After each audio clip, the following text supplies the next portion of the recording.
पहले तो P4 मेवात के व्यूअर्स को मैं शुक्रिया अदा करना चाहता हूँ। भाई इमरान प्रतापगढ़ी जी सांसद राज्यसभा वो भी उसमें आ रहे हैं। बाकी जो कैंडिडेट है वो अनर्गल कोई आरोप लगाता है, कोई क्या कहता है, कोई क्या कहता है। मुझे लगता नहीं कि उनके सवालों का जवाब देना भी वैल्यू करता है। कामा हमारा पड़ोसी है, वहाँ हमारी कांग्रेस की विधायक हैं और अब अगर वो आए तो उनका स्वागत है, वो नहीं आए उनका तो और भी ज़्यादा स्वागत है। तो हम तो अपना सीएम साहब यहाँ पे आ रहे हैं। जो लोग सब सारे जातो बिरादरी के सब पूरी जनता यहाँ से कहाँ से दूर दूर से आ रही है। कामा से भारी संख्या में लोग आ रहे हैं। जितने भी हमारे व्यूवर्स हमें देख रहे हैं सभी को नमस्कार सलाम। और भरतपुर की नगर विधानसभा में सीएम साहब श्री अशोक गहलोत जी की एक सीकरी कस्बे में किसान जनसभा होने वाली है, जिसके बारे में हमारे साथ नगर के विधायक श्री वाजिब अली साहब हैं।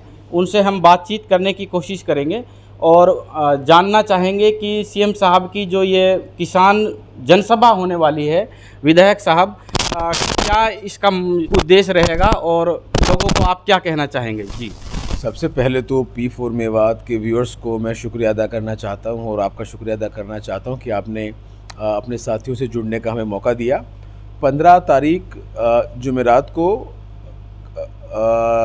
सीकरी में एक बहुत बड़ी विशाल किसान सभा होने वाली है, जिसमें हमारे प्रदेश के लोकप्रिय मुख्यमंत्री श्री अशोक गहलोत जी आएंगे जनता को संबोधित करने।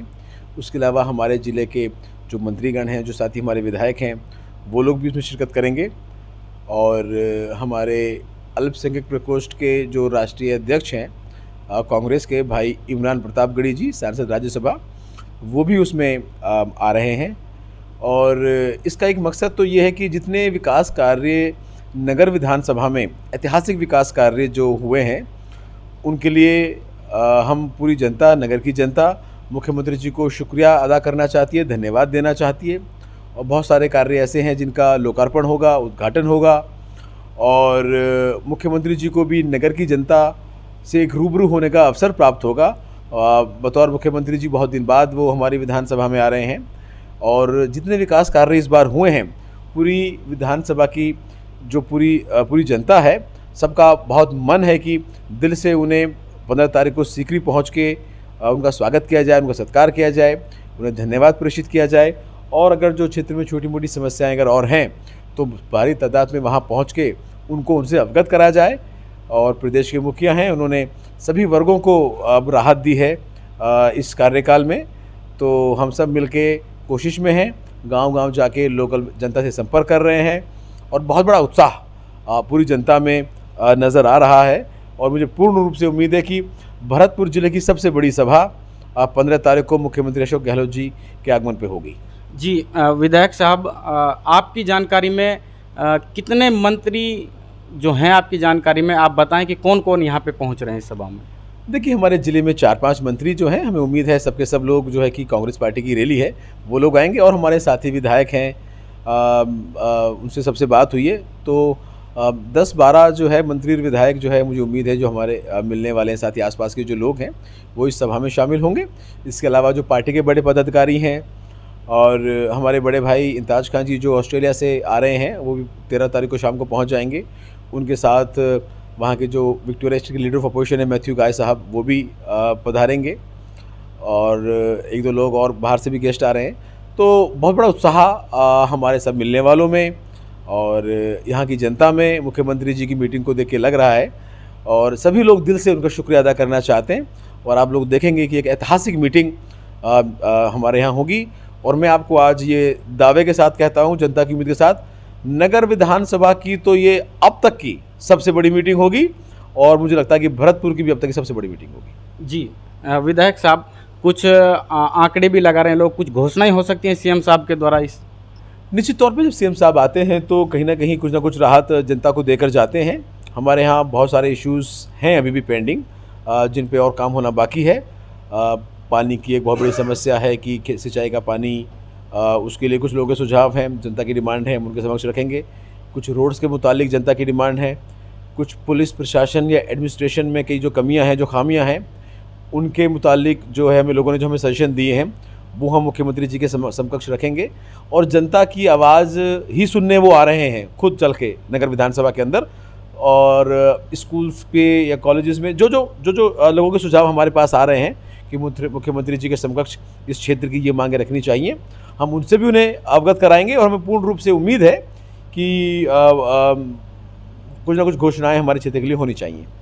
जी, एक दुंदावल गांव के पास में बास बुर्जा है, वहां पर ईआरसीपी को लेकर लोग धरने पर बैठे हुए हैं। उनकी मांगे हैं कि गुड़गांव कैनाल का पानी रूपर रेल नदी से कनेक्टिविटी हो जाए। क्या ये भी मुद्दा आप रख सकते हैं सीएम साहब? निश्चित तौर पे देखिए, हमारा क्षेत्र के लोग हैं, धरना देना या अपनी आवाज़ उठाना किसी का विरोध करना नहीं होता। ये लोकतांत्रिक देश है और हमको हमेशा इसको पॉजिटिव तरीके से लेना चाहिए। अगर कोई साथी कोई आवाज़ उठा रहे हैं तो जो मुद्दा है हमें उस पर ध्यान देना चाहिए, ना कि साथी किस कलर के कपड़े पहन के बैठे या किसी पार्टी का झंडा लगा के बैठे। मैं कभी उस चीज़ पर ध्यान नहीं देता। ईआरसीपी पूरे प्रदेश का बहुत बड़ा मुद्दा है। 13 ज़िले इस मुद्दे से जुड़े हुए हैं और इन 13 ज़िलों के लाखों किसान जो आज बहुत बुरी हालत में हैं, खेती अच्छे से नहीं कर पा रहे हैं। हमारे यहाँ तो बिल्कुल पानी नहीं है, तो ईआरसीपी के अंदर हमें भी पानी मिले तो निश्चित तौर पे ये मुद्दा सीएम साहब तक अवगत कराया जाएगा। और हमें पूर्ण रूप से उम्मीद है, क्योंकि जहाँ तक मेरी जानकारी है, ये जब इस ईआरसीपी की डीपीआर बनी थी उस वक्त बीजेपी की गवर्नमेंट थी, हमारे यहाँ बीजेपी की विधायक थी और इन सब जगह बाकी ज़िले के अंदर भी, चाहे अलवर की बात करें, वहाँ भी बीजेपी के एमएलएज थे। अगर वो जगते रहते, अगर वो नहीं सोते, तो शायद ये चीज़ें पहले से ठीक हो जाती। डीपीआर हमारी सरकार ने नहीं बनाई। हमारी सरकार तो कोशिश कर रही है कि भाई प्रधानमंत्री जी यहाँ पे चुनावों में आते हैं, जनता को विश्वास दिलाते हैं कि इस मुद्दे को देखा जाएगा।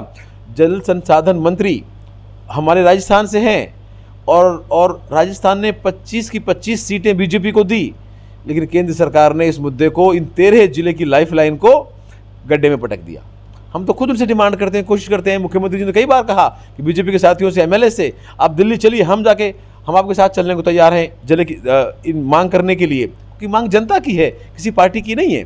तो निश्चित तौर पे अगर मैंने खुद ने भी ये डीपीआर नहीं देखी है तो मैं 100% कमेंट करने के लिए मुझे अनुचित हूँ कि, लेकिन मुझे उम्मीद है कि जो रूपा रेल नदी है जो अलवर से चल के आती है और वो कई विधानसभाओं को यहाँ जोड़ती है, तो मुझे पूर्ण रूप से उम्मीद है कि उस नदी में ईआरसीपी के तहत जो योजना कभी कंप्लीट जब होगी तो पानी आना चाहिए। बिल्कुल जी। एमएल साहब, आपके कार्यकाल में बहुत सारी नगर विधानसभा की स्कूलें प्रमोट हुई थी। स्टाफ की कमी है और स्टाफ नहीं है तो लोग एडमिशन भी कम करवा रहे हैं, तो इसके बारे में क्या कहेंगे? देखिए, एजुकेशन हमारी पूरी मेवात की बहुत बड़ा मुद्दा है और मैं ये कहूँ तो आने वाले वक्त रीढ़ की हड्डी मुद्दों की ये है, क्योंकि लॉन्ग टर्म सॉल्यूशन हमें एजुकेशन से मिलेगा। एक तो इसके लिए बड़ी प्रॉब्लम ये रही कि हमारी विधानसभा में आज भी 70 साल हो गए स्कूल क्रमोन्नत नहीं हुए। बहुत सारे गाँवों में स्कूल जो है आज 65 साल के बाद भी वो स्कूल 5वीं के हैं। आज से पहले नेताओं ने इन पर ध्यान नहीं दिया। हमारे कार्यकाल के अंदर लगभग 25 से 28 स्कूल क्रमोन्नत हुए हैं, उनमें नए संकाय खुले हैं, होम साइंस खुली हैं, साइंस खुली हैं, ज्योग्राफी आई है और सब्जेक्ट्स भी आए हैं, एग्रीकल्चर भी आया है। स्कूल भी छोटे स्कूल थे वो बड़े हुए हैं। तो हमने कोशिश की कि पहले ढांचा पहले से बेहतर हो। इसके अलावा टीचर्स की शॉर्टेज ओवरऑल है, फिर भी इस सरकार ने पहले टीचर्स की भर्ती करी और अभी रीट में लगभग 48,000 टीचर्स की भर्ती होने जा रही है। तो जहाँ कमी है वो कमी पूरी की जाएगी, पर एक शुरुआत तो हुई। भाई अगर स्कूल क्रमोन्नत ही नहीं होगा तो फिर टीचर भी कहाँ से आएंगे, और टीचर आने का इंतज़ार करते रहे तो इसीलिए तो हम आज तक यहाँ पीछे बैठे हैं। तो निश्चित तौर पर शुरुआत हुई है, टीचर्स हो गए हैं, अब स्कूल क्रमोन्नत हो गए हैं, टेम्प्रेरी टीचर की व्यवस्था से वैकल्पिक व्यवस्था से बच्चों को पढ़ाया जा रहा है। और हमें पूरी उम्मीद है कि जब ये 48,000 जो नई अभी रीट के जो रिजल्ट्स आ रहे हैं, इनमें से जो नई भर्तियां होंगी उनसे हमारे प्रदेश में और स्पेशली हमारे मेवात के क्षेत्र में टीचर्स की कमी पूरी होगी। जी, एमएल साहब, सीएम साहब की टाइमिंग क्या रहेगी जो सीकरी कस्बे में पहुँचे? देखिए, वो दोपहर 12 बजे के बाद हमारे सीकरी कस्बे में पहुँचेंगे, क्योंकि पहली जनसभा उनकी सुबह बाड़ी बसेड़ी धौलपुर ज़िले में है। उसके बाद वो यहाँ पहुँचेंगे और जितने भी क्षेत्र में विकास कार्य हुए हैं हम उनकी एक पुस्तक बना के उनसे विमोचन भी कराएंगे। हम जनता को बताना चाहते हैं लिखित में हमने आपके लिए ये किया है। कहीं कमी रह गई होंगी, हम ये नहीं कहते कि ये बहुत बड़ा बदलाव या मतलब जो सारी कमियाँ क्षेत्र की पूरी हो गई, क्योंकि ये कमियां एक दिन की नहीं है। ये 20-20 साल पुराने गड्ढे हैं, इनको भरने में भी टाइम लगेगा। और 4 साल के कार्यकाल में 2 साल तो कोरोना में आपने क्या संकट है वो देखा, लेकिन फिर भी इस सरकार ने इतनी विपरीत परिस्थितियों में केंद्र सरकार से कोई बहुत कॉपरेशन ना मिलने के बावजूद जितने काम इस विधानसभा में हुए वो इन 50-70 साल के जो विधानसभा का इतिहास है आप कंपेयर करिए। और निश्चित तौर पे आपके व्यूअर्स से मैं ये कहना चाहता हूँ कि हम सिर्फ विकास की बात करेंगे, बाकी जो कैंडिडेट है वो अनर्गल कोई आरोप लगाता है, कोई क्या कहता है, कोई क्या कहता है। मुझे लगता नहीं कि उनके सवालों का जवाब देना भी वैल्यू करता है। जनता के लिए जो वैल्यू करता है मैं हमेशा उसकी बात करूंगा। हमने आपकी शिक्षा बेहतर करी है, हमने आपकी चिकित्सा बेहतर करी है, हमने आपके रोड्स बेहतर करे हैं, हमने यहाँ माहौल अच्छा करा है, हमने यहाँ जो यहाँ पे ढांचा था इंफ्रास्ट्रक्चर का, पुलिस के मामले में, कोर्ट्स के मामले में, बिजली के मामले में, हमने उसको इम्प्रूव किया है। अब ये पेड़ लगाए हैं तो निश्चित तौर पर देखिए इनका असर भी होगा। कम से कम शुरुआत तो हुई। अब से पहले लोगों ने तो जनता की चीज़ों को कभी रखा ही नहीं। अब आज पढ़े लिखे का ज़माना है, आप विधानसभा की वेबसाइट पे जाइए, वहाँ पे आप क्वेश्चंस देखिए। ऐसा कोई सत्र नहीं गया जहाँ हमने अपनी विधानसभा की आवाज़ उठाई ना हो। ऐसा कोई मुद्दा नहीं रहा, चाहे वो युवाओं का हो, चाहे वो रोजगार का हो, चाहे लॉन्ग कनेक्टिविटी का हो, चाहे जो सुविधाएं जनता की हैं, जो योजनाएं हैं, चाहे उनकी क्रियान्विति का हो। हमने भरपूर तरीके से, मजबूत तरीके से जनता की आवाज़ को इस प्रदेश की सबसे बड़ी पंचायत में उठाया, जिसके लिए उन्होंने हमें चुन के भेजा। कई बार बहुत सी बातें सरकार को भी अच्छी नहीं लगी, सरकार के मतलब बहुत सारे सरकार के लोगों को कि यार ये बातें तो सरकार के खिलाफ है या किसी और चीज़ के खिलाफ है, पर हमने जनता के हित को सर्वोपरि रखते हुए उन आवाज़ों को उठाया है। और हम धन्यवाद देते हैं मुख्यमंत्री अशोक गहलोत साहब का, कांग्रेस पार्टी का, जिन्होंने इस विधानसभा में इतना काम करके इन जनता की जो आवाज़ें हैं उनको सुना, जो जनता के मुद्दे थे उनको सुना, और आज पहले से बहुत अच्छी स्थिति में है। मेरे ख्याल से जिले का दूसरी जो छोटा शहर है जहाँ सीवरेज लाइन डल रही है वो नगर है। भरतपुर के बाद कहीं अगर सीवरेज लाइन डल रही है तो वो नगर है। 40 करोड़ रुपए नगर कस्बे के लिए, सिर्फ एक कस्बे के लिए मंजूर हुए हैं। जिले का दूसरा बड़ा अस्पताल, उपजिला अस्पताल जिसको कहते हैं, वो हमारे यहाँ नगर में बन रहा है। कोर्ट्स यहाँ खुली हैं, थाने यहाँ खुले हैं, तहसीलें यहाँ खुली हैं। जहाँ पूरी विधानसभा में एक तहसील थी, आज वहाँ 4-4 तहसीलें हो रही हैं, आज चारों तरफ जो है उप तहसीलें खुल रही हैं। तो ये चीज़ें हर जनता के काम आने वाली चीज़ें। बड़े बड़े रोड आप देखिए, अलवर भरतपुर रोड का क्या हाल था आज, और ये इसी रोड का क्या हाल था। ये कंप्लीट होकर इनका उद्घाटन हुआ। और गाँवों के अंदर जो कनेक्टिविटी, आप अपने गाँव में जाके देखिए, बहुत से लोग बड़े बड़े डायलॉग मारते हैं, साहब कहाँ यहाँ रोड नहीं है।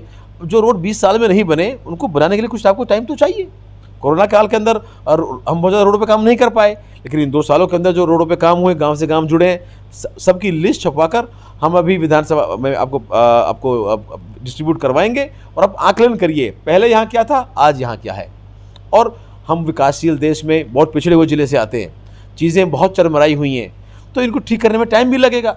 जादू की छड़ी तो किसी के पास भी नहीं है, लेकिन हम ये कह सकते हैं कि जो व्यवस्थाएँ पहले 4 साल पहले नगर में हमें मिली, आज उन सबसे बेहतर हुआ है कम से कम। और जहाँ बेहतर नहीं हो पाया है, वहाँ नीयत हमारी ठीक है करने की। कई बार कुछ प्रॉब्लम्स होती हैं, चीज़ नहीं हो पाती, पर निश्चित तौर पे जनता ने हमें बहुत सराहा है। सभी धर्मों के लोगों ने, सभी जातियों के लोगों ने हमें यहाँ विधायक चुन के भेजा है। और हमारी पूरी कोशिश रही सबका मान सम्मान हो, नगर के अंदर एक अच्छा माहौल पैदा हो, सौहार्द की बात हो। हम कभी तोड़ने की बात नहीं करते। और बाकी नेताओं, बहुत सारे जो नेताओं की तो राजनीति सिर्फ इस पर टिकी हुई है, कभी वो हिंदू मुसलमान की बात करेंगे, कभी वो जाति की बात करेंगे। तो मुझे लगता है कि नगर की जनता बहुत समझदार है। नगर की जनता जो है वो यहाँ के जो लोकल मुद्दे हैं उन पे बात करेगी। नगर की जनता बिजली पे बात करेगी, सड़क पे बात करेगी, अस्पताल पे बात करेगी, या जो काम हुए उन पे बात करेगी।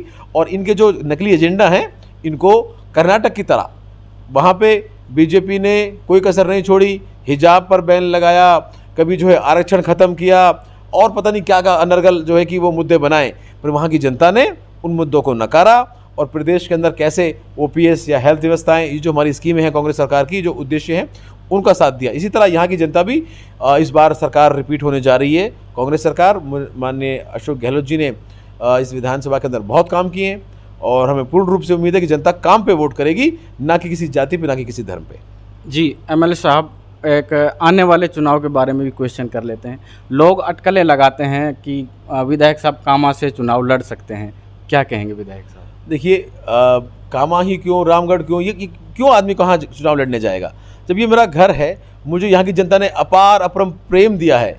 ऐसे लोग आज भी जिस गांव में जाते हैं, आप देखते हैं बड़ों से लेकर बुजुर्ग तक जो है हमें यहाँ चाहते हैं। हम यहाँ पैदा हुए, यहाँ के रहने वाले, यहाँ की जनता का दायित्व है हमारे ऊपर। हम यहाँ चुनाव लड़ेंगे, अपना घर है या अभी। और लेकिन कोई आदमी कहीं से चुनाव लड़ने के लिए कोई बुला के ला रहे हैं, दलाल पैदा हो रहे हैं, जो लोग चाहते हैं कि साहब यहाँ पे मतलब चुनाव लड़ने के लिए लोग नहीं आ रहे, लोग जो है चुनाव हराने के लिए लोग साजिश कर रहे हैं। लेकिन हमें उम्मीद है कि ये साजिशें कामयाब नहीं होंगी। और कामा हमारा पड़ोसी है, वहाँ हमारी कांग्रेस की विधायक हैं, और इसके अलावा रामगढ़ भी है, और सारी सीटें हैं। तो ये तो कोई सवाल ही नहीं बनता कि जब हम सिटिंग एमएलए हैं, लोगों ने इतना भरपूर हमें शब्द से जिताया है, इतने सारे काम ऐतिहासिक हमने यहाँ किए, तो जब हमने एक बार पहले भी कहा था जब फसल यहाँ बोइए तो काटेंगे भी यहीं भाई, दूसरे खेत में क्यों जाएंगे, और कोई और हमारे खेत में यहाँ क्यों आएगा। इस जनसभा में पड़ोसी विधायक जाहिदा खान जी, आपकी तरफ से इनविटेशन है सर? देखिए, जब मुख्यमंत्री जी आते हैं, मुख्यमंत्री सबके हैं, तो इसमें कोई स्पेशल किसी को इन्विटेशन नहीं दिया जाता। और अब अगर वो आए तो उनका स्वागत है, वो नहीं आए उनका तो और भी ज़्यादा स्वागत है। तो हम तो अपना सीएम साहब यहाँ पे आ रहे हैं, जो लोग सब सारे जातों बिरादरी के सब पूरी जनता यहाँ से कहाँ से दूर से आ रही है, कामा से भारी संख्या में लोग आ रहे हैं, और सारी विधानसभाओं से भारी संख्या में लोग आ रहे हैं, तो सभी लोग आए, सबका स्वागत है जी। बहुत बहुत शुक्रिया। हमारे साथ विधायक वाजिब अली जी, जिनसे हमने कुछ आपके मुद्दे के बारे में बात की, और सीएम साहब अशोक गहलोत जी जो सीकरी कस्बे में आ रहे हैं उनके बारे में हमने कुछ चर्चाएं की। मिलते हैं किसी नेक्स्ट वीडियो में। बहुत बहुत शुक्रिया, धन्यवाद।